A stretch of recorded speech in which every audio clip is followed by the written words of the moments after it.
ஜெய்வாராகி, என் அன்பு குழந்தையே, நீ ஏதேதோ மனதில் குழப்பத்தை உருவாக்கி கொண்டே இருக்கிறாய்.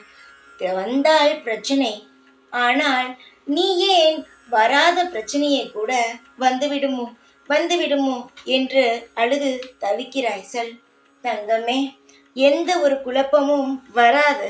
நீயாகவே ஒரு செயல் நடப்பதற்கு முன்பு இதன் மூலமாக பிரச்சனை வந்து விடுமோ, நம் வாழ்க்கை இப்படிப்பட்ட மோசமான நிலைமைக்கு போய்விடுமோ என்று நீயாக எதற்கு குழப்பிக்கொள்கிறாய்? குழப்பிக்கொண்டே இருந்தால் வாழ்க்கையில் ஒரு துளி கூட நிம்மதி இருக்காது. குழப்பாமல் இரு, அனைத்துமே நல்ல முறையில் நடக்கும்.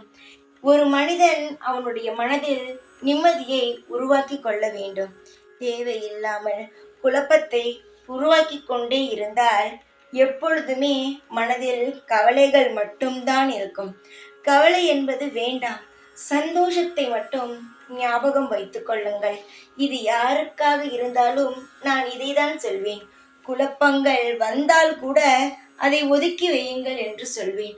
ஆனால் நீ என்ன செய்கிறாய் சொல்? குழப்பமே இல்லாத பொழுதும் நடந்து விடுமோ என்று நினைத்து ஏதேதையோ நினைத்து குழப்பிக்கொள்கிறாய். வாழும் வாழ்க்கையில் நிம்மதி வேண்டும், குழப்பம் தேவையில்லை. நீ எப்பொழுதும் சிரித்தபடி இருக்க வேண்டும். எப்பொழுதும் வாழ்க்கையை சந்தேகமாக பார்க்காதே. சந்தேகமாக பார்த்தால் நீ என்ன நடந்துவிடும் என்று பயந்தாயோ அதுதான் நடக்கும். நீ நல்லதையே நினை. நீ நிச்சயமாக உன்னுடைய வாழ்க்கையில் நல்லதே நடக்கும். இந்த வாராகி எது நடக்கப் போகிறதோ, எது நடக்குமோ அதை மட்டும்தான் பேசுபவள். எதையுமே அளவாக பேசுபவள். நான் உன்னுடைய அம்மா. உனக்கு எப்பொழுதுமே நல்லதை மட்டும்தான் ஏற்படுத்தி தருவேன். கெட்டதை ஏற்படுத்தவே மாட்டேன். அப்படியே உன் வாழ்க்கையில் கெட்டது நடந்துவிட்டது என்றால் அதை நிச்சயமாக உன் வாழ்க்கையிலிருந்து எடுத்து விடுவேன். இனி தைரியமாக இரு.